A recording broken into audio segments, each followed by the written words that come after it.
As you guys know, I get panic attacks at the dentist, but she was able to navigate me through where I didn't. I only sweat through half my shirt. You have panic attacks at the dentist? No, but I sweat profusely and I get very nervous. Why? What is that about? We all have weaknesses, Jason. We all have weaknesses. This is my Achilles heel. My Achilles heel is a dentist. Really? Yeah. I don't like going to the dentist either. No, the dentist really freaks. I don't know why it freaks me out, Sax. Why does it? Have you thought about this? I had a really bad experience when I was a kid, you know. Tell us more about your childhood trauma. Have you ever seen the movie Marathon Man? It was kind of like that. Is it safe? Is it safe? All right, here we go. Let your winners ride. Rain Man David Sax.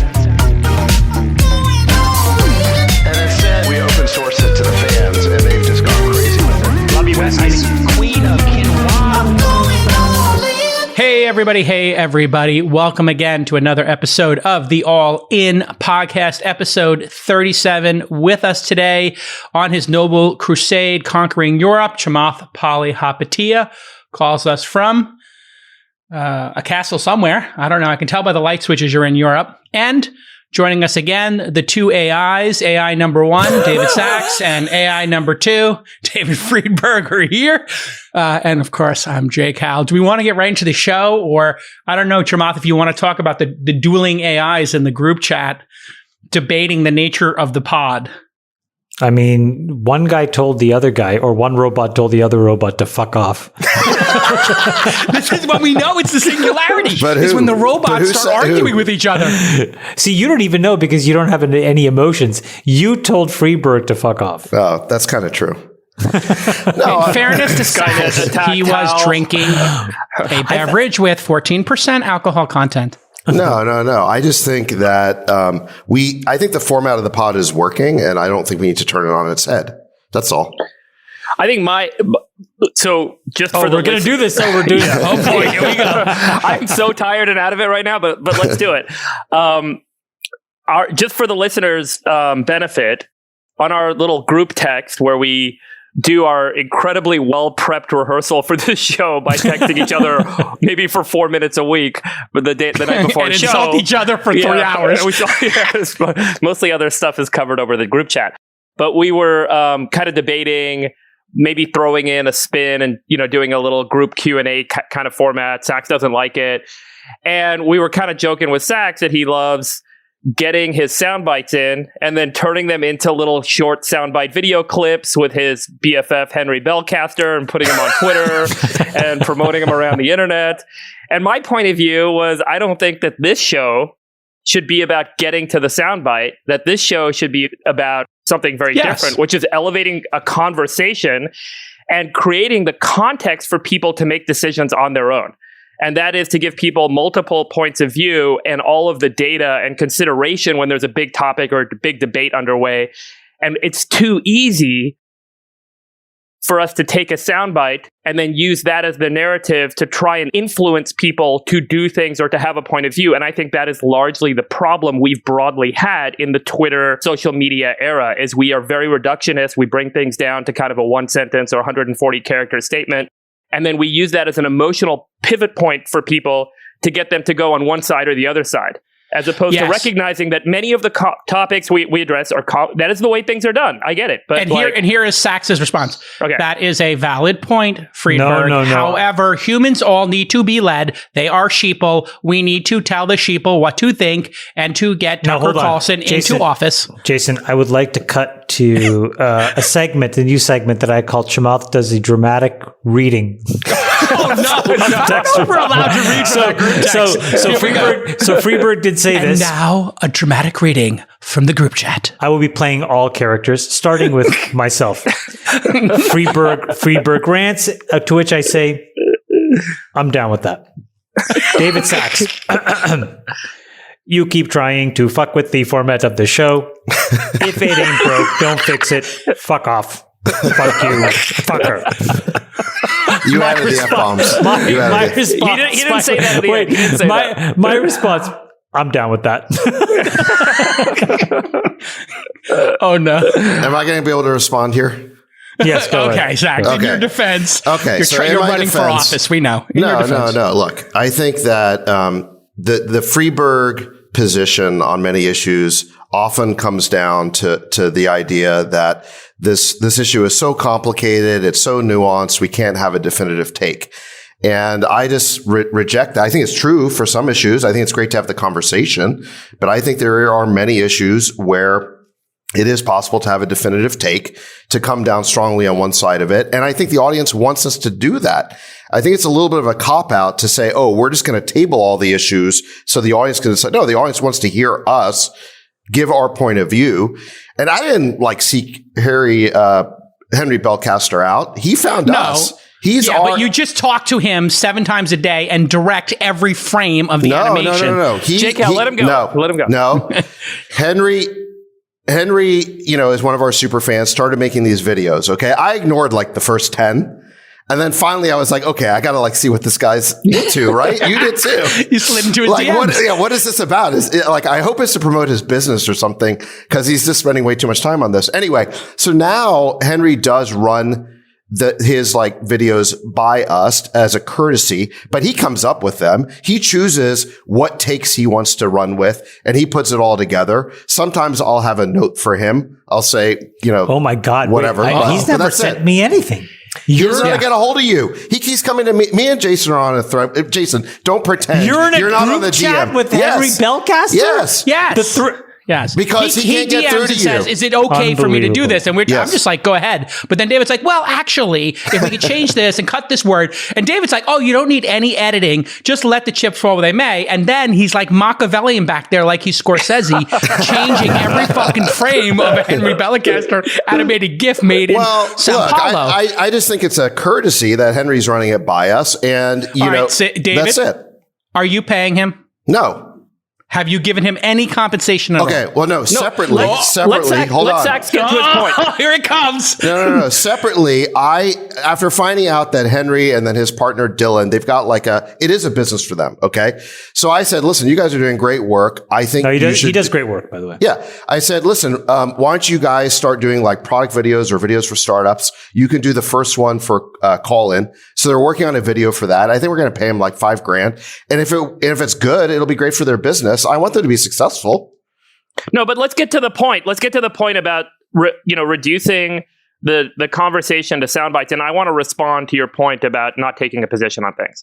But so I feel like first of all, within this group, there are hard takes within this group of 4 people. So there are hard takes already in the show, and I think that it's important in many debates and many of the topics we cover. There is more than one side to the story, and we can have our formed opinion, but I think understanding what the other counterpoints and counter arguments might be is critical to get people to actually get to that opinion themselves, as opposed to just telling them this is the single point that you should believe, nothing else matters.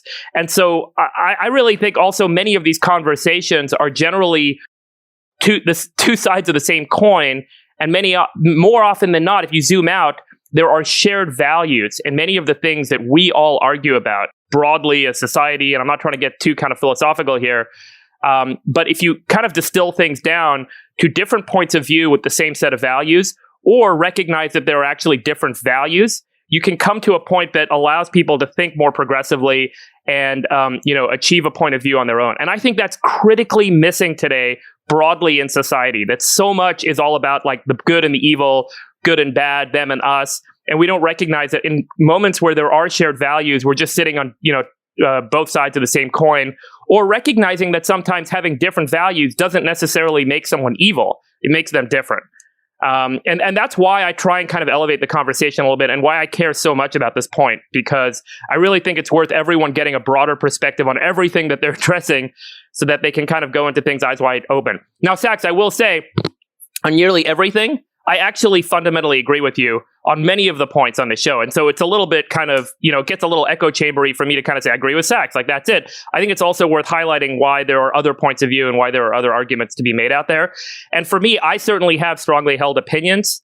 I just don't think that it's worth getting to my opinion without taking the broader context of the conversation. Chamath, did you notice that Freeberg got a little emotional there? I think there was a little extra emotion. Chamath is on his iPhone. Chamath is tuned out right now. I was confused. I am on my iPhone. Confused. Okay, let me try and find some common hold on, ground Freeberg. here. Let me just ask you one question about this, because this is getting, I mean, we're kind of in the dugout right now, and I don't know if this is fabulously boring to people or not. But do you frequently hold back your opinions on the show because you don't want to influence people, or you're afraid of being canceled or it having an adverse effect to your business as it has to David's business? I don't give a shit about that. No, I care more about the path to an opinion. Okay, and it's about the process. And I care more about achieving the objective. So what I mean by that is, if you just say this is my opinion, take it or leave it, the other half that has a different opinion doesn't change their opinion. If you zoom out for people and you say, here's the broad set of facts and circumstances and why different groups have different opinions, it ends up being a lot easier to actually get people to see what may be the better path forward. Listen, I think you want to get meta. You want to zoom out. I got it. I have formed my opinion on many of these matters. I don't think stating my opinion changes anyone's mind. I think zooming out and giving people the broader perspective so they can get there themselves is the way to kind of achieve change. Okay, guys, enough. We're done with this topic. We can walk and chew gum at the same time. Here's the point. I think that David Sachs has opinions. They are strong opinions, but as I've known him for 20 years, they're also weakly held and he changes his mind. And I think that's powerful. David Friedberg, and I've known you for a very long time as well, is great at explaining things. All of it is additive. So let's all just keep doing what we're doing. Of course, I support having a nuanced conversation that gets all point of views out on the table. The point of the pod is not to, engage in sort of sound bites. It's just that what Henry creates is a result of a conversation. He boils it down from 30 minutes into 1 minute. I think that performs a service for the audience, maybe gets our takes out there in a way that, that more people can hear them. So I think that's useful. But do you understand Freeberg's? I mean, I feel like I'm a couples therapist here. But do you understand Freeberg's position, David? That he doesn't want people to look at the podcast as a reduction down to a 60-second clip or a 30-second clip of sound bites. He wants them to hear the full discourse. Yeah, well, that's great. Well, then they can listen and do that. But I mean, realistically, a lot of people don't have time to listen to the full 60 minutes. They may listen to the clip. But look, I think if there's a meta purpose to me being on the pod, I think it's to expand the parameters of what people think they can say. Because I agree with Freeberg that the debate is shut down in a lot of contexts, and we want to open it back up. And, you just the Overton window needs to be reopened. Yeah, look at what happened. The whole Frank Slootman thing last week, where he puts out a pretty mild statement about supporting diversity, but not to the point where it jeopardizes merit. There was a giant uproar over that. He has to walk it back and issue an apology. There was no discussion. You're talking about the CEO of Snowflake. Yeah, there's no discussion or debate there. That was a shutting down of the conversation because one side of the debate is basically engaging in moral indictments against the other side. They're not really interested in having a serious debate about the issues. I think my meta purpose in speaking out on the pod about all these issues that I think are just common sense, is just to kind of reopen the debate. Yeah. I mean, it is that merit versus diversity and what is the point of a business and should the business be compromised or throttled? I think that's a very hard thing for people to say. Should we throttle this business so that we have diversity? Should we slow down in order to have more diversity? We can't find the right candidate, but we have a candidate here who's a white male, but gosh, we already have 7 of 8 people on this. Yeah. Right. We've talked about that. My point in giving that example is just to show how shut down the debate is, because the day after Slootman said CEOs are having this conversation in private, they're telling me this, and they're afraid to say it publicly. The very next day, he walks it back and issues an apology, kind of buttressing his original point that people can't say what they really think. So in my view, part of the reason why the All-In Pod is successful is we're getting issues on the table that people want to talk about but feel they can't.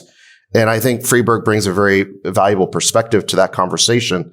But my goal is kind of, if I have a meta goal besides just expressing my point of view, it is to expand, like you said, the Overton window. All right. So speaking of the Overton window, New York City has voted for a basically universally, both on the Democratic side and on the Republican side, for a tough on crime mayor. 70% of San Francisco feels worse about crime in a separate poll. And Eric Adams is the current borough president, a former NYPD officer, and he is looking like because of this stacked voting, it's going to take a little time to figure out who will become the mayor of New York, but he has 32% of first place votes among 800,000 Democratic voters. This guy is a really decent, centrist, moderate human being. Grew up where he was affected and touched by crime. Decided to fight through that. Wasn't, complaining. Became a police officer. Did that. Eventually borough president. Has done that. Runs for mayor. He goes on television. He gives an interview where they say, "What is your perspectives on stop and frisk?" And the answer he gives was pretty specific, which is that, I believe in stopping and investigating potential crimes or some such, right? Jason, you can probably find the exact quote. Well, I mean, having been in the, a New York City Police Department family, and living in New York during stop and frisk, they left out a key word. It was stop, question, and frisk. So in high crime areas where there were a lot of shootings or guns, they would do stop, question, and then possibly frisk. Obviously, all policing techniques can be abused, but his feeling on it was, when deployed correctly, stop and question is a great technique. And I can tell you, when I lived in New York previously, 70, 80% of people, including people of color, including people from the toughest neighborhoods, were in favor of this. This was universally seen as a huge success at the time because they were taking guns off the street, illegal guns, constantly, because somebody would hop a turnstile, or there would be people hanging out on a street corner, and cops would come up and say, "Hey, you're hanging out here at 3 a.m. What's going on?" But the problem is that he gave a pretty reasonable answer. Yes. And then they tried to cancel him. Yep. And he would not allow himself to be canceled. Which helped him. He him. went on The Breakfast Club and all kinds of other media outlets and explained his position, and they couldn't cancel him. Which is, I think, really telling. I thought it was an incredible testament to what we're going through right now, which is right now, nobody knows what to do to solve the things we feel. We've tried the radical right version of a candidate. It didn't work. We're now wondering to ourselves, while we have a custodian in the White House, whether we go to the radical left. That's probably not going to work either, because unfortunately, it's not working in San Francisco. Unfortunately, it looks like the progressive left or the radical left is really, really judgmental, and none of these folks have really done anything. And so they are easy to complain. It's almost as if they know that what they want won't work, so they don't want anything else to work. And so they just want everything to devolve into chaos. That's a shame. And so, people try to literally lie about what this guy said on television that was taped. No, he had to come out like 5 times and clarify, I am not. And by the way, there were people, Jason, I don't know if you saw that the video link there were people holding a press conference in front of his office, literally screaming about stop and frisk when he never said stop and frisk. He said stop and question is a reasonable strategy if we think that there is the potential of a crime. And the fact that people could not have that conversation and had to go to basically this guy needs to either quit or be completely removed from his ability to run for mayor. It's insanity.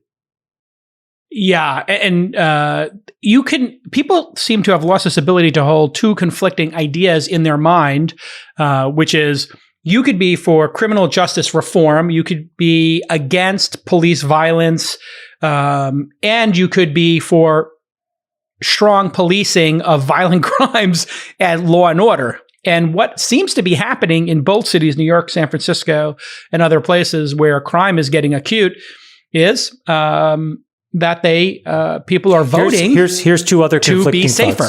Thoughts. Here's another conflicting thoughts. You can believe that Asians are awesome, but you can also believe that the coronavirus may have come from the Wuhan lab. And believing the latter doesn't mean that you're supporting Asian hate. I'm just going to put that out there. Right. Well, can I chime in on this on the Adams win, because I think this is huge news. Do you have your notes from Harry to make the clip? Okay, go. Look, I mean, Eric Adams is going to be the next mayor of New York City. And I think there's like three big takeaways from this. Number one, crime is the issue that I've been saying on this pod that it is for at least 6 months. It is the number one issue when people do not feel safe in their homes and in their neighborhoods. Nothing else matters. And here comes, this really underdog candidate. He is despised by the, sort of the progressive left and sort of the elites of the Democratic Party. And he wins. I mean, this is a huge underdog victory. He's only a former cop. He still carries a gun. I mean, he is packing. And that sent a message to the electorate. I am going to be tough on crime. I'm not standing for defunding the police and deprosecution and decarceration, which are the hobby horses right now of the progressive left. I'm going to protect you and the city and the voters. We're eating it up, even in the Democratic Party. So number one, crime is the huge issue. And I think it's going to reverberate throughout America for the next few years. Number two, it showed how out of touch these sort of progressives, and I'd say predominantly white progressives are, how out of touch they are with the constituencies they claim to represent. The mostly, black and Latino neighborhoods who voted in large numbers for Eric Adams were having none of this sort of elite, woke, progressive thinking around decarceration, deprosecution. They are interested in real solutions for the problems that they see, not engaging in this sort of woke identity socialism. There's actually an interesting nugget in what you're saying, which I think you can broaden out, which is the radical left. I don't even call them the progressive left, because that would mean they were making progress in their thinking. I think it's just this radical left. They seem to be white, rich, affluent people. Yes. And they seem to be super... totally. They're super guilty about something. But they're totally disconnected from what actual people of color want. They're totally disconnected. It's almost like they're speaking for a group of people who maybe are like, that's not actually my position. I want my kids to be safe on the way to school. I want guns off the street. If somebody... and I think that I want to read the quote that he had, because this is really important, is to go to the source material, not the headlines from, let's face it, the radical left is running these news publications, and they're determining how they frame him. And here's the question from Vanity Fair. So you'd think there is a way to use stop and frisk that isn't abusive? It's a reasonable question. And his answer, well, there's a word that's missing in there. It's called stop, question, and frisk. So, 2:00 in the morning, you look out your door, you see a person standing in front of your house. He places a gun in his waistband. You go to call the police. I hope. That police officer responds. He needs to be able to question that person. What are you doing with that gun? If we're telling police officers you can't question people, we are jeopardizing the safety of the city. I mean, this is the most common sense, logical framing of the discussion. It's not like they're saying, just pick a random person on the subway and say, empty your pockets and get up against the wall, like the Gestapo. Somebody called something and you question people in the area. We've seen this in San Francisco, that you've got these, social justice crusaders who claim that they're helping minority communities, and you see an increase in the number of victims from those communities. And what Eric Adams said is, listen, we can't just care about the cops abusing their power. We also have to care about violence against these communities when it's perpetrated by criminals. And people responded to that message. And I think the final point that I think that the Eric Adams win represents is that Twitter is not likely win. Okay, fair enough. Is that Twitter is not real life. Okay. Eric Adams has 14,000 Twitter followers. Yang has 2 million. Okay. Yang came in fourth. Okay. And, Yang was sort of the darling of of sort of the Twitter elites. He's sort of, look, when he first got into the Democratic primary for president, he was a little bit of a breath of fresh air, but ultimately he kind of adopted the generic progressive positions on things that did not resonate with the people of New York. They wanted someone tough on crime. And so I think, Eric Adams, he had another great quote, I think, on election night. He said, social media does not pick a candidate. People on Social Security pick a candidate. Okay. Great line. And so here's the thing is, I think we all are distorted in our thinking based on what this very loud, but ultimately small number of voices on social media says, and I think it's not just politicians. And by the way, I mean, it's not just Eric Adams who won because he ignored Twitter. I mean, Biden won because he ignored Twitter, right? I mean, Biden was not on Twitter and he was able to win the Democratic primary for president. So, I think there's a lesson here for politicians, which is ignore Twitter.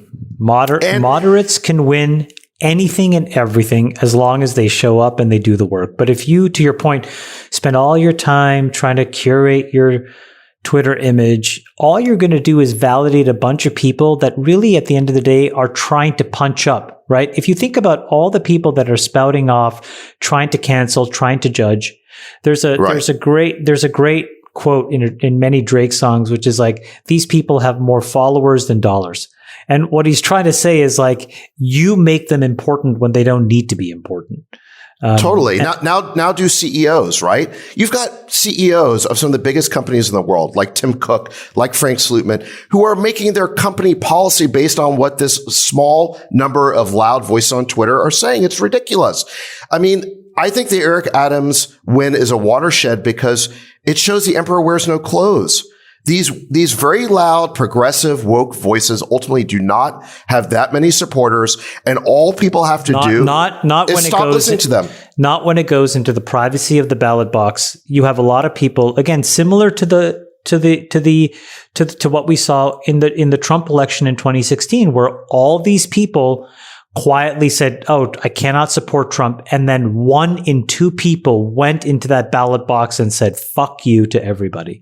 Right. And this is the exact same thing that's playing out, except the opposite, which is now, if you are not completely progressive, at least in your posture and your vocabulary, there's this threat of being canceled. And so you adopt this stuff almost to make your life easy. But when push comes to shove, and we see it here in New York City, and we'll probably see it all over the country, you get into the ballot box, you're going to go for somebody moderate and reasonable that does the simple things that you want to get done. And by the way, they tried to cancel, the New York Times tried to cancel Andrew Yang because he had made he basically said, that mentally ill men who are addicted to drugs basically are punching people in the face, and we need to address that.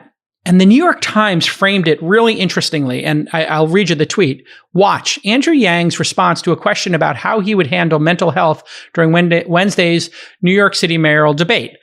Drew fire on social media from people who said it lacked empathy or understanding. And when you look at that framing, he said how he would handle mental health. He wasn't talking about mental health generally and broadly. He was talking about people suffering from mental health on the streets who were homeless, who were addicted to drugs, and who punch people on the face. Right. A massive subset. Yeah. But they framed this to attack him. Then let me just finish the other way they framed it. It drew fire on social media. So instead of saying this person said this, they literally, the New York Times is trying to get Andrew Yang canceled and to get more people to subscribe by being part of the woke mob. Yes. Literally, their Twitter handle does that. I could find 10 times as many people who said, yeah, we can't have people who are mentally ill and violent on the street punching people. It was Andrew Yang's single best moment of the campaign is he talked honestly about the risk to the public of mentally ill people living on the streets and attacking people. It was his single best moment. The reason he did it is because he saw the traction that Eric Adams was getting on the safety issue. And if Yang had done that from the beginning of the campaign, he might be the next mayor. Yeah. Let me read this from Eric Adams. Yang cared too much. Ultimately, his Achilles heel was caring too much about the very online voices on Twitter, like the New York Times. And we've just seen that Eric Adams has proved it's all a house of cards. Nobody really cares what they think. Here's the quote from Eric Adams. If the Democratic Party fails to recognize what we did here in New York, they're going to have a problem in the midterm elections, and they're going to have a problem in the presidential election, the Brooklyn borough president said. America is saying we want to have justice and safety and end inequality. And we don't want fancy candidates. We want candidates. Their nails are not polished. They have calluses on their hands, and they're blue-collar people. Common sense. Common sense. We're going to return to common sense. Freeberg, I had CC'd you on this thread where somebody said they found missing sequencing of the COVID genes that were submitted to a database. Did you have a chance to review that at all? I did. And since you sent that, it's become a little bit of a story. A lot of people have kind of picked it up and followed up on it because it did ignite quite a bit of interest. So the story is a guy named Jesse Bloom, who's a researcher at the Hutchinson Cancer Center in Seattle and has been studying, COVID, as a lot of scientists have kind of shifted their attention over the past year, but has a background in virology. He was trying to pull some early genomic samples that may have been taken from patients early in China. So what this means is, when patients kind of in the early days were emerging as potentially having SARS-CoV-2, they were swabbing them and then doing a genomic read of the RNA they find from the virus in that swab. And around the world, a lot of scientists contribute to this openly available genomic database. And they contribute their whole genome samples when they run studies and so on. So other scientists can use it in the future for research. And what this guy found was that there were a few dozen of these samples that had been on this genomics database that were now missing. And they had been pulled down. And using a little technical sleuthing, he realized they had been pulled down from the directory, but the raw genomic sample read data was still available on the Google Cloud. So he used the Google Cloud API to pull that actual data down from the servers and then ran a study on it. And it turns out that the interesting kind of intrigue around this story is, why did that data get deleted? Who deleted it? And it turns out the only way it gets deleted is if the original kind of authors go in and make a request to have it removed. And these were some random scientists in China who had submitted this data. And so in the days following this publication of this guy, so this guy published this on a preprint server called bioRxiv. So it's not a peer-reviewed journal. It basically is a place for bioRxiv is a place where biology scientists can submit early versions of their research papers, or to get a new finding out really quickly, and then the world can kind of study it, and you don't have to wait for the journalistic kind of cycle of getting things approved, which is common now. And so he put this thing out there, and everyone's kind of questioning, well, okay, where did these samples go? It turns out that these Chinese scientists had submitted them, and now it has shown, or it has come out, that apparently some U.S. officials made the request to have it taken down after being asked to do so by some Chinese officials to pull this data down. And so there's a really weird kind of intrigue going on right now around this whole story. Now, so that's kind of thread number one, which is why was this request made to pull this data down? What was the motivation, et cetera? Thread number two is, what does the data show us? And what the data shows us, unfortunately, is a little bit inconclusive. So a guy named Trevor Bedford just put out a tweet earlier today analyzing this. He's a world-class virologist, also works at the French Hutchinson Center in Seattle. And he basically highlights that in the early days of the SARS-CoV-2 explosion in China, you can really identify from a genomic variant perspective two lineages of the virus. That means, we're trying to get back to origin or patient zero. And it turns out there were kind of like these two families of the virus that were emerging. And even with that new data, you could kind of reconstruct the family tree in such a way that the Wuhan meat market could have been the origin, meaning the root virus could have come out of that Wuhan market, or the Wuhan meat market could have been one of the two branches of the tree that emerged early on. So there may have been an even earlier origin, and Wuhan market was just one place where it started to take off. So, he said, look, he still thinks that it's about a 50-50. There's no clear evidence one way or the other based on these newly uncovered samples. But there is still this question of, does the Wuhan market kind of paint the patient zero story, or is it one of the places where the explosion happened and patient zero was in fact much earlier than Wuhan market? I will say, a couple episodes ago, I kind of made a comment, with respect to the origin of this virus that I don't know, don't care. And I just want to clarify, because I know that some people kind of reached out to me about that. I didn't really, my intention with that statement was that this was really meant to be, I think, a little bit more of a canary in a coal mine for us broadly about, hey, what we should be looking forward to is what's next, not just about focusing on what happened in the past. This has happened already. let's move on to the next thing, is what you're saying, not being callous that it doesn't matter. Yeah, I think what's more important is that we need to get prepared for how do we prevent these things happening in the future, and what are the the key kind of checkpoints we have around this in the future. Because one thing I am most concerned about, this is a huge step back, but I'm concerned about our normalization of cancel. We kind of have started to cancel people, but we've also, these shutdowns have been normalized. And the normalization where shutdown is the response to an emerging variant or emerging virus is really scary, because, how is society going to function properly when there's going to be a proliferation of these viruses, a proliferation of risks with new technologies being made available to us, and then shutting down becomes our immediate response. Well, how do you feel about shutting down borders, Friedberg, as the first course of action? If everybody in unison had shut down the borders in February and said no intercountry travel, it would have obviously been devastating for the airlines, but it might have stopped the pandemic in its tracks. There was no way to stop the pandemic. Once the genie's out of the bottle, the genie's out of the bottle. And we saw this in states that had lockdowns and states that didn't have lockdowns, where we saw equivalent. Wait, but why wasn't Taiwan and Australia and those kind of places that are islands that locked down, why were they spared? I don't know if you can really say that they were spared.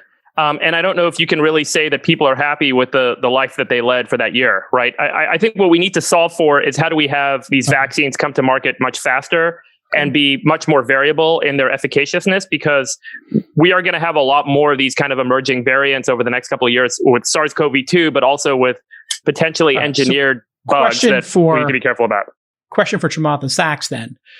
In Friedberg's sort of analysis there, and what was explained on the web about these new sequences, the U.S.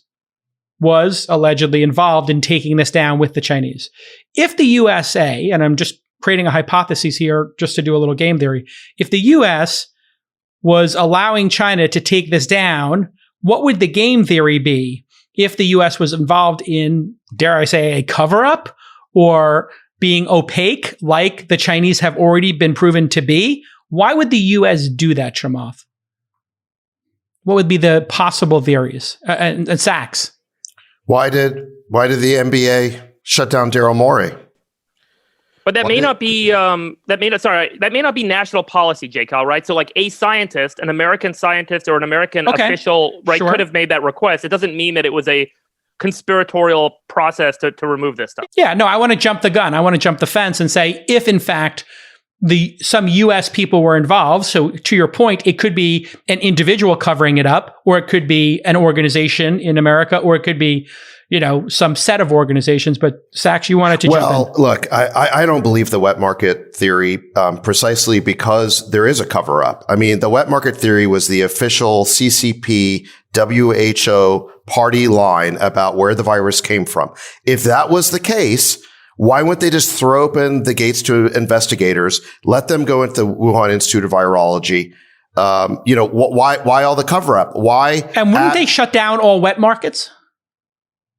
Maybe. I mean, but it'd be the logical conclusion. But why obstruct the investigation? Why ask these American researchers to delete these sequences of DNA or whatever? And in terms of why would the researchers do it? Because they were asked to, and they've got a relationship. Well, why would Americans be, if in fact they were why is the WHO? Why has the WHO been carrying water for the Chinese government? They get their paycheck from them. No, because I think the WHO is stupid. I mean, Well, they've all got all these institutional incentives. They all work together, and money.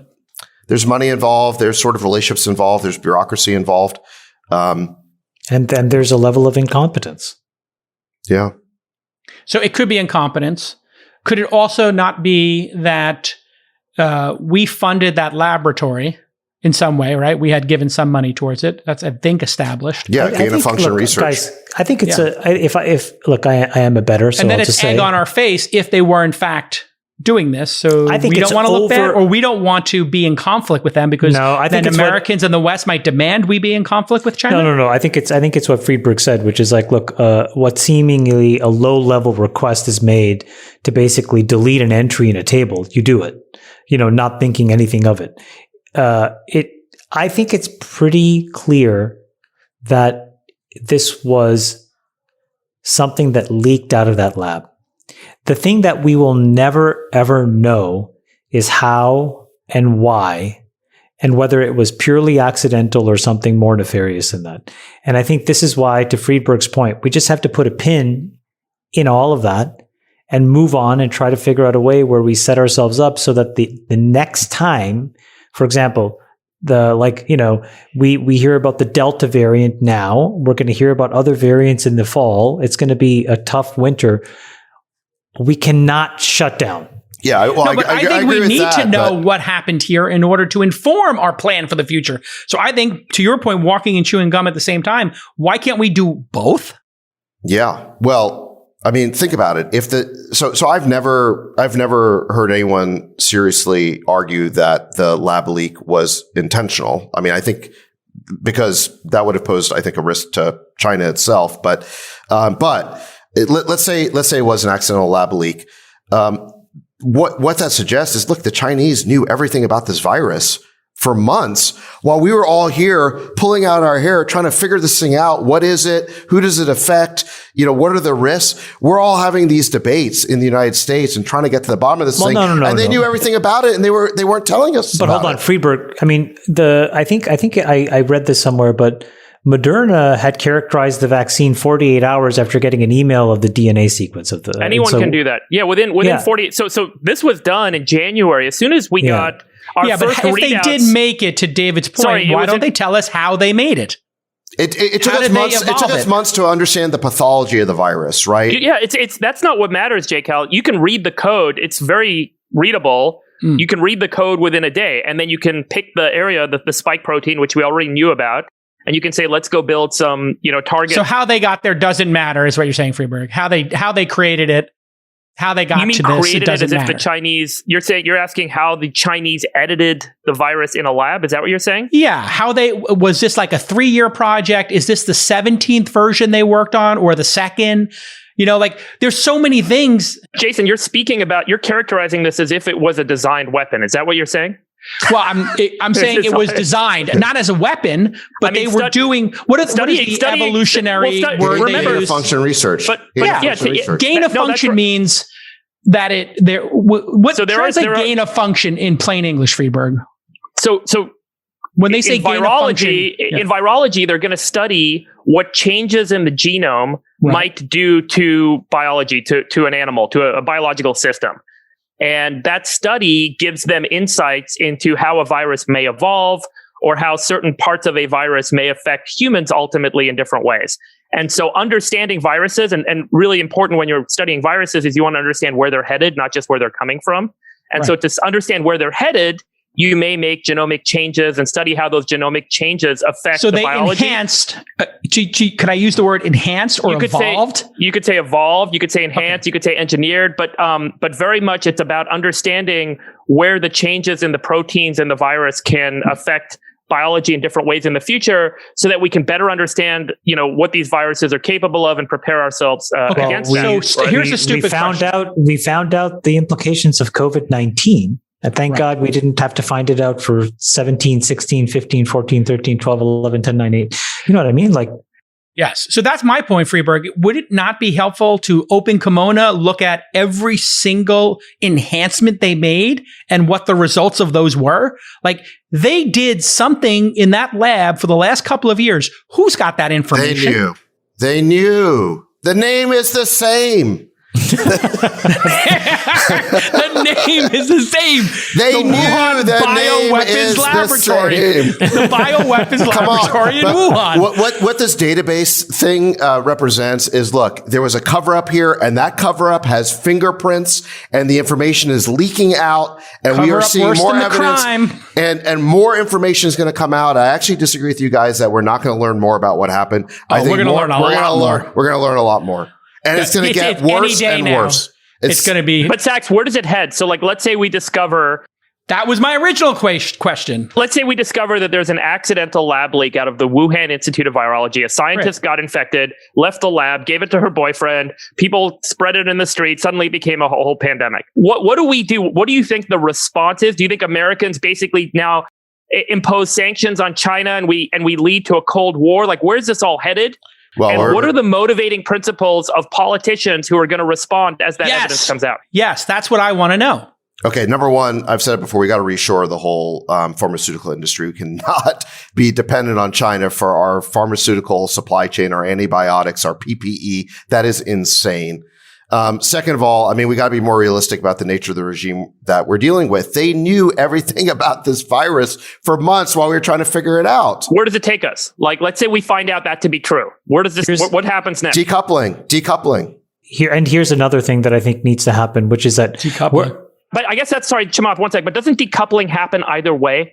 Like, why do we need all this? Because there is such a motivating principle on both sides of the aisle to decouple from China. And there is a motivating principle there is a reason to not decouple. It's called money.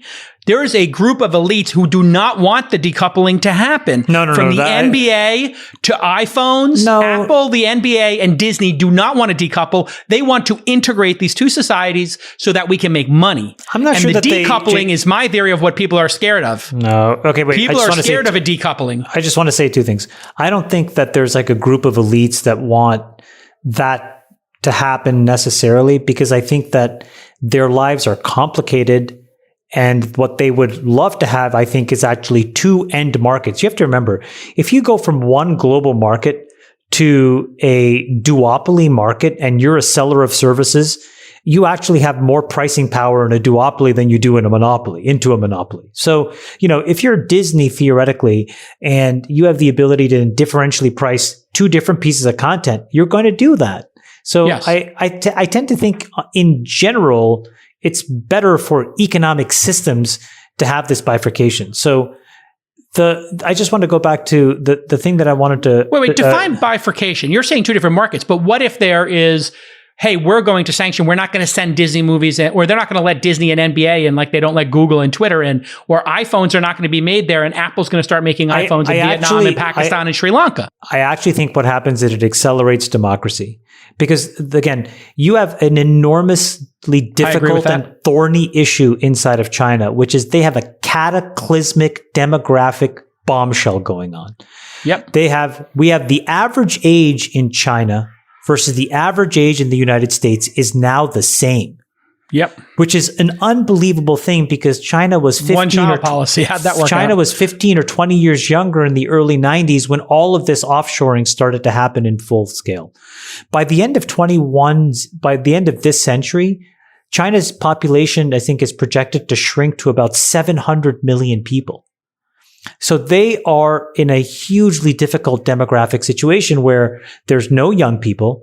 People are getting older and older and older. And so there's just going to be a lot of upheaval. You just saw, by the way, people cost a lot of money to maintain. Much more money. As Japan has learned. China just, relaxed their one-child policy to 2. Then within a month, they relaxed their 2-child policy to 3. And they're going to be paying people to have kids. I mean, we give tax incentives. Well, and now they're floating a policy which says unlimited kids. Okay, so that's one thing. I just want to go back to what one of the practical things we can do coming out of Wuhan as all this new data comes out is instead of vilifying China or trying to enter some Cold War, which is stupid, we should just go and reshore everything as Zach suggested. One thing that you can say is wherever there is this kind of research happening in the world, every single variant needs to go to some basically open source repository that virologists all around the world can basically watch what's happening in lockstep. They do that. Well, right? What the fuck was going on here then? Yeah. Well, they deleted it. It was deleted. But to be clear, Chamath, that is... What are they doing? That is exactly the principle, and that is exactly what goes on within the academic and research communities worldwide. There's very open and cooperative dialogue with academics around the world about these matters, and generally that is absolutely true in the way things are done, because scientists don't care about politics. They care about, human health and progress. Answer this question, please. Is every single variant of COVID that led up to COVID-19 well characterized and well understood by a broad class of scientists and virologists all over the world? Or a small subset of people, the plurality of which were working in the Wuhan lab for virology? We didn't know. The argument goes, you don't know that you have SARS-CoV-2 in those early days. And so you see some people getting sick, and then suddenly you put your head up and you're like, wait a second, what's going on here? That's not what I'm asking. Well, my point is you're not running a genomic sequencing on all those people in those early days. No, I'm asking something else. You have this original virus that you've been testing and mutating and, reprogramming. You're basically doing a massive Monte Carlo simulation on an original virus. Mm-hmm. Are all the intermediate instantiations of that virus well characterized? Okay, that's my point. Publicly that's available? Fucking crazy. Likely not. Yeah. Okay. If they were publicly available, wouldn't that be super dangerous? Also, by the way, wouldn't it make sense then if you were doing these iterations of these viruses that the DNA sequences should go to places like Pfizer and Moderna where you are mandated to create vaccines just in case? Well, we are going to enter a stage here in the next decade where we will have vaccine printers around the world. There are going to be small bioreactors. You're going to be able to effectively ship code to them. They're going to print vaccines. There's several companies pursuing this. I'm just going to go on a limb. Chamath, I like your idea, though. I'm just going to go on a limb and say this system is immature, naive, and inefficient. And I think that's something that we can fix. That's why what matters most, in my opinion, and based on the comments I made a few episodes ago, is that we need to focus on how to get there versus trying to trace back the origins. Because I think, honestly, tracing back the origins is just going to put kindling on a fire that's already burning. And so this has been my point about this whole, blame China. We want to get to a point where we can, quote unquote, blame China for this. But the decoupling and the onshore, there is already enough motivation there. And there is already, on both sides of the aisle, there's already kind of an obvious trajectory that we're headed this way. I'm not sure. This is a catalyst maybe, or it's a little bit more kindling. We're already headed there. And it doesn't actually answer our forward-looking question, which is how do we secure our future? And how we secure our future is really where technology and industry and some of these... Freeberg, let me build on Chamath's idea. What if the mRNA vaccine creation and the research laboratory were the same facility and you had a cross-disciplinary approach? Terrible idea. Where they're making stuff and then they're curing it next door in real time so that they can trade notes. Why would that be a terrible idea? It seems like a brilliant idea. You could just transfer the data from the research and print the vaccines with the people that are really good at making vaccines. Right? You don't need to have an intricate understanding of the biology to actually be effective at making vaccines, right? No, but isn't there something about scientists who are cross-disciplinary, sharing space and having collisions, building relationships? Isn't that part of the science process that's worked over the last couple of years? You talk about how in synthetic biology and all this, you want the mathematicians, computer programmers, and the biologists in the same area, and the chemists. Resolving to a world where we have very cheap, very fast, and distributed production of vaccines is an engineering problem. And the engineering work is what is kind of being undertaken now by several companies and will be fueled by this new bill that Biden's trying to get passed, this infrastructure bill. There's a ton of money in there for it. And as that happens, that engineering process is effectively, think about them like printers, and they can take code, and that code allows that printer to now print whatever you want to print. The question of what you want to print is going to be determined by the research that's being done over here, which is, okay, here's what we're discovering, here's what we should print, here's what we should protect against and why. But I think that there's a separate engineering exercise, which is, let's build this distributed production system. I'm going to go on a limb and say that these labs are immature, naive, and unsophisticated in the checks and balances that exist. And I think we've seen that, and we need to fix it. And you need to do something more than just have a bunch of folks that are focused on science going ham in whatever way they want. All right. So just to wrap, Sachs, anything else on this as we put a cherry on it? Well, you asked the question, what do we do about China? I think that is a question, that's a generational question. We're going to be asking that for decades. This is an area where we need Friedbergian nuance because it's something that we're going to have to navigate as a country for decades. A really good book about this is the Thucydides Trap, by Graham Allison, who's a Harvard professor, and he discusses different strategies we can take. He quotes Lee Kuan Yew, who is the president of Singapore, who has a great quote about this. He said, Lee Kuan Yew said that the size of China's displacement of the world balance is such that the world must find a new balance. It is not possible to pretend that this is just another big player. This is the biggest player in the history of the world. That was the Lee Kuan Yew quote. So we were dealing with this issue even before COVID, but I do think that COVID has unmasked this regime a little bit and caused people across both sides of the political spectrum to look at this regime, I think, more realistically. All right. So in somewhat related news, Apple obviously building all their phones over there and now having servers and data over there has led to a lot of scrutiny of big tech. But the more pressing issue is the antitrust bills that seem to be fast-tracked. On Wednesday, U.S. House Judiciary Committee discussed six proposed antitrust bills. One bill sponsored by a Democrat from Rhode Island would call for Apple to allow third-party app stores, seems reasonable, and provide iPhone technologies to third-party software makers. So I think that means maybe opening up iMessage, which would be delightful. I'm not sure exactly what they mean there. And so Apple and Tim Cook is in a panic. He apparently called Nancy Pelosi and said, "Can you pump the brakes?" Just to give you an idea of what's going on here, Apple's revenue, even though it's a small percentage of just 10% of their $274 billion in 2020 revenue, it's obviously pure profit.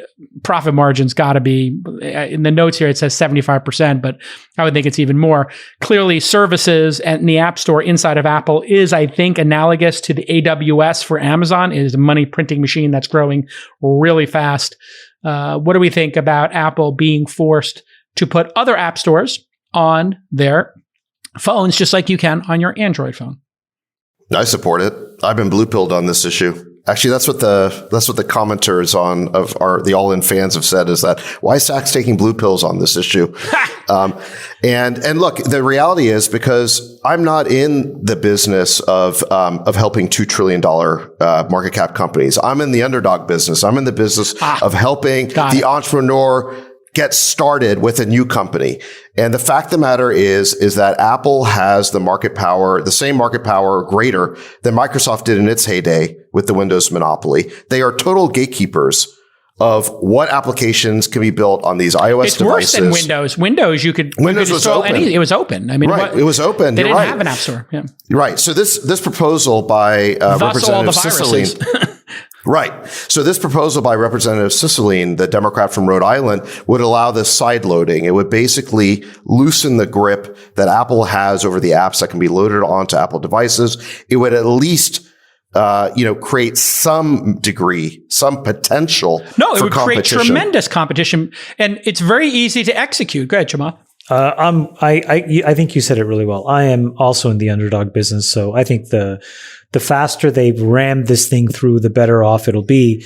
The thing that is important to recognize is that Apple will make this argument that, well, look, there's always Android. And also, look, there's the open web. And that's structurally not true for a couple of reasons. The overwhelming amount of development, at least in Silicon Valley and broadly speaking in tech, starts on the iPhone. Sure. And it's only then as an afterthought almost. I mean, you have to remember, it took Snapchat 3 or 4 years of being a public company before they actually had a reasonable Android app, right? And so Android has always been sort of the low ARPU afterthought, even though it has meaningfully more users. They're just not as valuable. Average revenue per user. And so, exactly. And so, it's kind of a baseless argument. The overwhelming revenue, the North Star for developers, where all of the venture capital money goes into, is to funding and developing iOS apps. And in that worldview, iOS is a complete monopoly. And breaking up the ability for them to basically dictate a 30% take rate, and also loosening the technical guardrails, I think is a huge step forward. There's only one thing that I would say. However, Apple has done an incredible job with privacy, locking down the phone, sandboxing instances, and we'll have to find some technical alternative to fortifying. No, actually they don't, Chamath. Actually, I think what they do is when you go to your settings, you say unlock iPhone, you now are not protected. Apple is not responsible. You've decided to sideload stuff. And it's basically like putting your phone into jailbreak or dev mode where they are not going to support you. That's the way I think Apple should execute it. Is that would be like if you want to load anything you want, when you get viruses and your privacy gets hacked, it's not on us. You've just essentially we have one warranty for people who are not jailbroken and sideloaded, and one warranty for people who decide to jailbreak their phones. What's incredible to me, the other point on this is how quickly these guys passed this bill, and actually all six, and then how reasonably well they were written.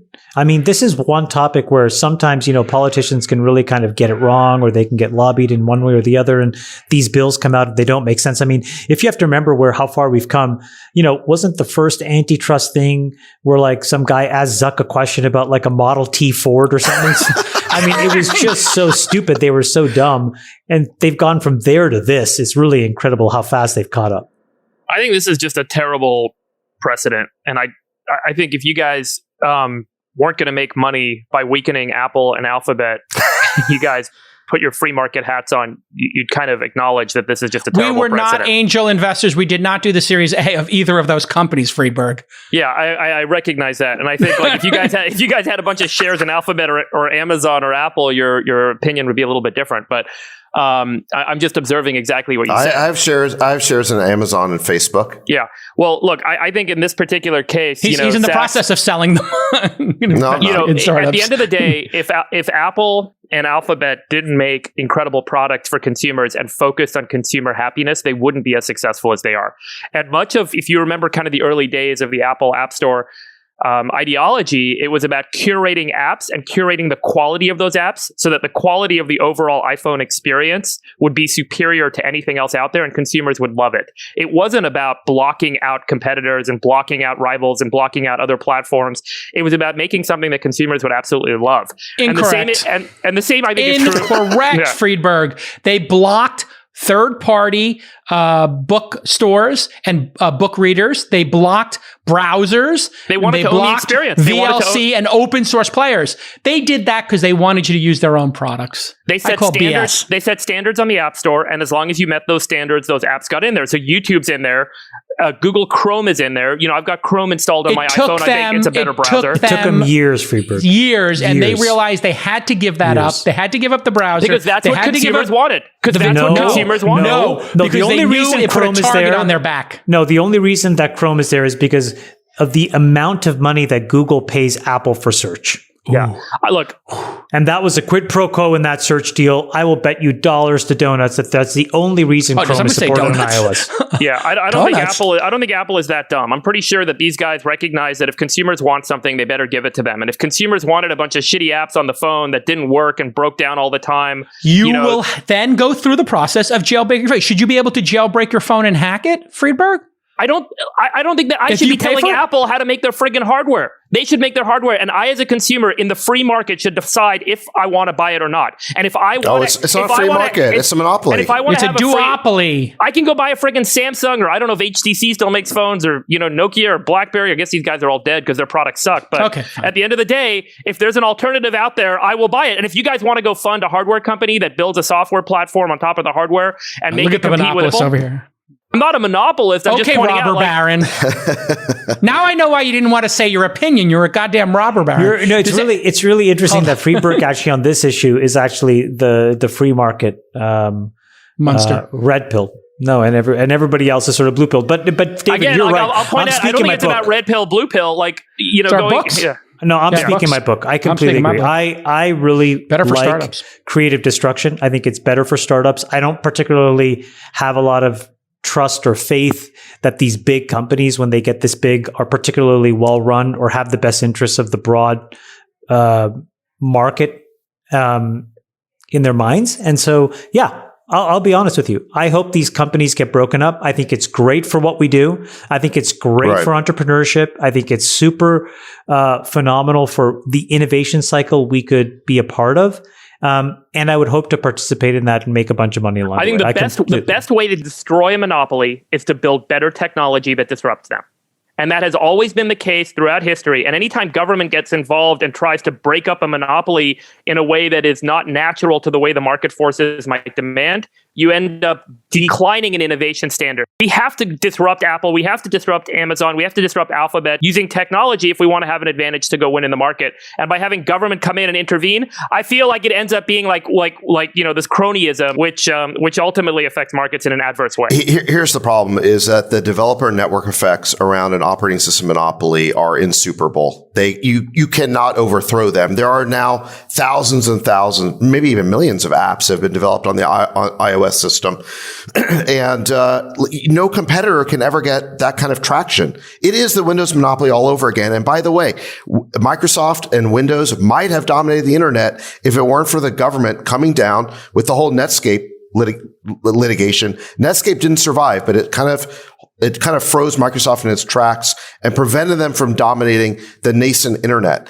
And so, I think that turned out to be a good government intervention in terms of allowing innovation to move forward. And by the way, just on the Sicilian proposals, I think part of the reason why they make so much sense is because we can't break up Apple. How would you break up Apple, right? I mean, Apple sells one product, which is iOS, on different sizes of sheets of glass. The only way to break up Apple is to force them to use let their operating system be licensed to other hardware. But that's not breaking them up. That's not breaking them up. So it would certainly create downward pressure on their margins if Dell could make a competing Apple desktop.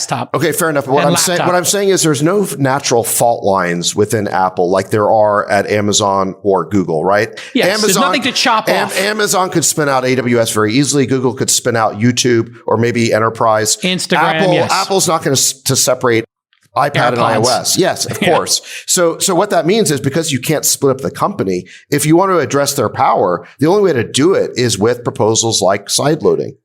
I feel like you're either looking at a capitalist monopoly or you're looking at a government monopoly. So if you think about what's happened in financial services in the United States, the regulatory burden on being a service provider in the financial services industry is so high that it is very difficult for startups to come in and compete. And look at what emerged, Bitcoin. Right. I feel like there is always going to be a consumer innovation model that will supplant the monopoly. And you can't just say, hey, the government's going to come in and sideload or break up these big businesses. What ultimately happens when you do that is you create a regulatory burden that makes it equally difficult for competition to arise over time or to reduce innovation that's going to benefit consumers. This is the Princess Leia, basic theory. The tighter you squeeze, the more galaxies slip through your fingers, and maybe TikTok and Snapchat are examples of that with Facebook, but there aren't many. And I don't know who's coming up to fight against Amazon at this point. Shopify. And Shopify's crushing it. And they're incredible. And they're going to create this long tail of stores that ultimately could end up competing really effectively with Amazon. And we've seen it, right? And consumers choose it. And just because Shopify is making a lot from SaaS revenue does not mean that the majority of goods are not going to go through. I will tell you, the Amazon.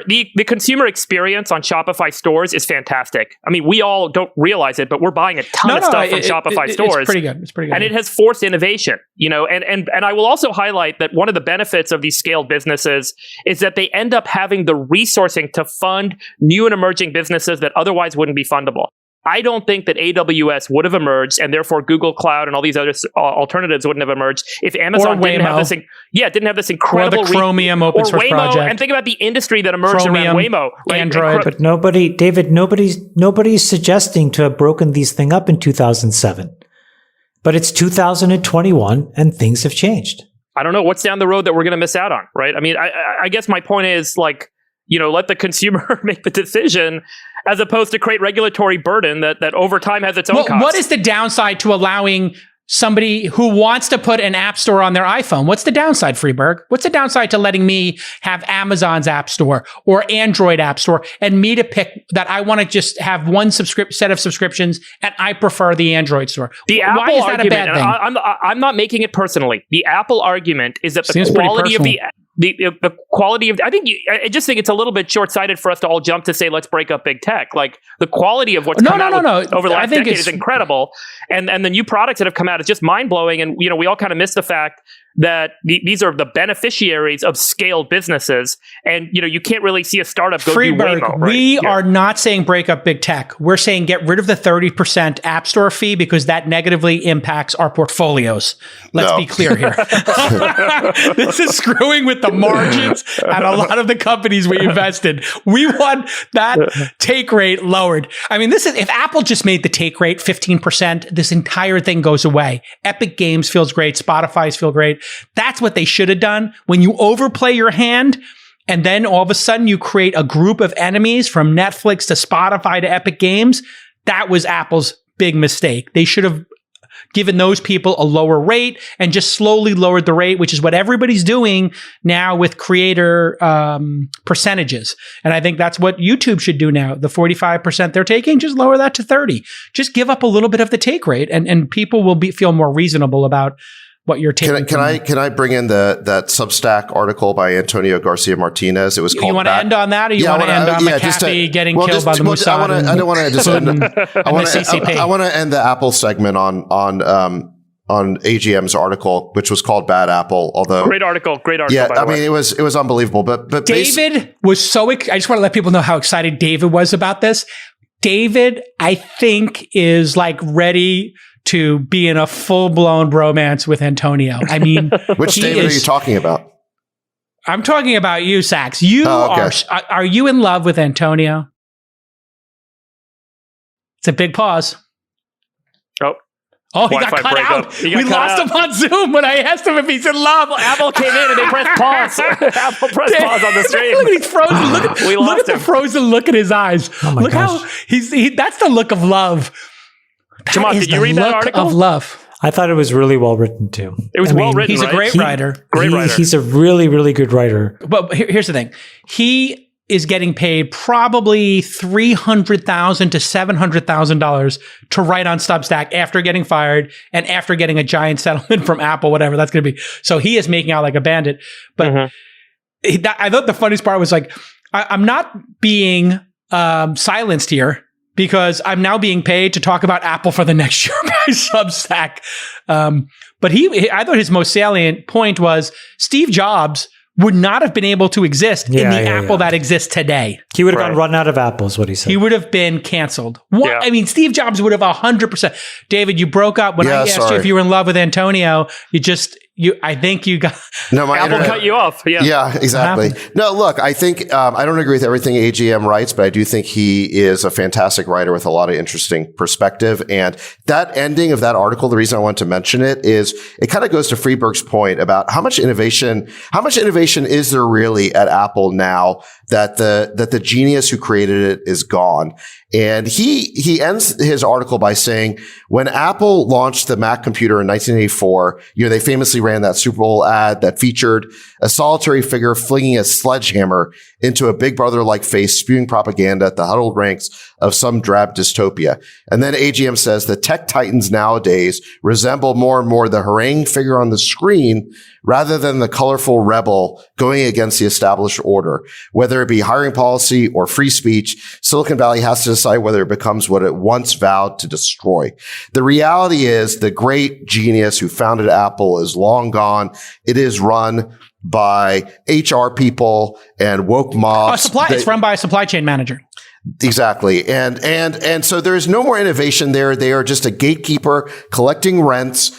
And, Friedberg, you're right to raise the issue of what's going to create the most innovation. But the thing that's going to create the most innovation is letting entrepreneurs create new companies without needing Apple's permission. I will tell you something. I think that over the next decade, because of exactly what you guys said, that Apple is run by managers who don't want to see loss, but aren't driven to gain, you're going to end up seeing Amazon in particular, and Apple likely as well, lose to the likes of Shopify and Square and Stripe. Shopify, Square, and Stripe are all formidable threats to Amazon over time. And now that Bezos is actually going to step out, and it is going to be run by a bunch of managers, and you have these founders of these three companies still running all three of those businesses, And all three of those businesses are going to be incredible competitive threats from different angles on Amazon. That is where innovation wins. And you will see it because leadership driven by founders at those businesses could take them to compete directly with these guys. And you don't need the government to come in and intervene. All three of them are building and are going to continue to build better experiences for consumers and for merchants that could end up disrupting the Amazon monopoly. I'll give you a different take. I think that all four companies are going to win. Including Amazon. Yeah, they're going to continue to win. And I think what it shows is that Shopify and Stripe and Square had to have very precise entry points in markets. And in many ways, the things that they are allowed to do is still quite constrained because Amazon exists.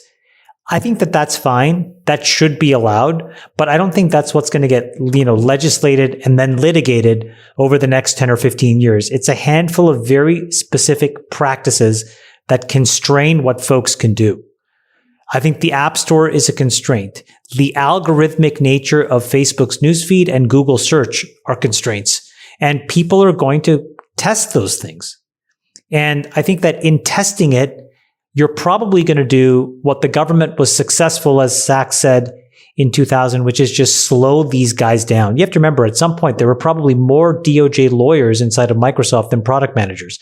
And everything, if I remember correctly, from a feature perspective, had to go to the DOJ for approval for some time. That's probably the best thing that can happen to these companies, which is you completely gum up the product infrastructure. Then, Friedberg, you're right. The human capital equation changes. People leave. It's not that fun to be there. They go to startups. But again, you needed the government to step in.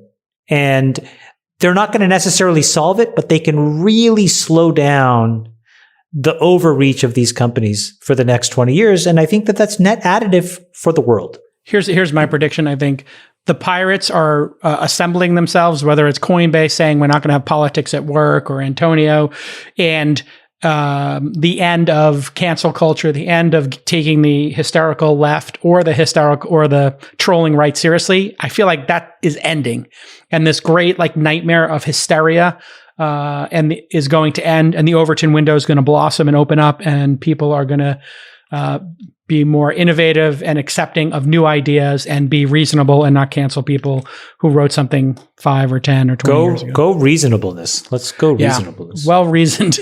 All right, everybody. This has been another episode of the All In Podcast. What are you guys all doing today? Nobody. What am I doing today? Yeah. What, are you inviting us somewhere?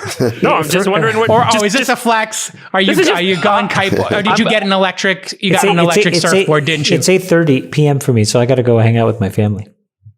I've got the accelerator where are you guys? and a board meeting, and that's it. I'm in the Mediterranean general area. Yes, I'm actually he's conquering Europe. I'm in Miami. But I did. Again, I just want to say I did go to the dentist, and I filmed pretty good. Overcame Zach, are you hearing about people moving back from Miami? This little thing going on about people saying, no, that's BS. People are so happy here. Yeah. Do you think you're going to end up living there? No. I mean, we'll see. Just a part-time. Maybe. No, maybe. Did you get orthopedic shoes when you bought that shirt? Oh my God. Did you join a golf club? Are you in a retirement community right now? Guys, I'm on a diet. I predict by the end of the summer I'll be thinner than Jason. Yeah. Is there a weight bet coming? What? Go to Dexatrim. Wait, okay.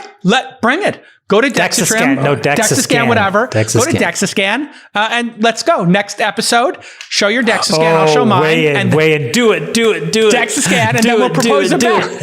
Do it. What are you weighing right now, Jake Al? Jake Al, what is your weight? I think I'm 194. Okay. 195, something like that.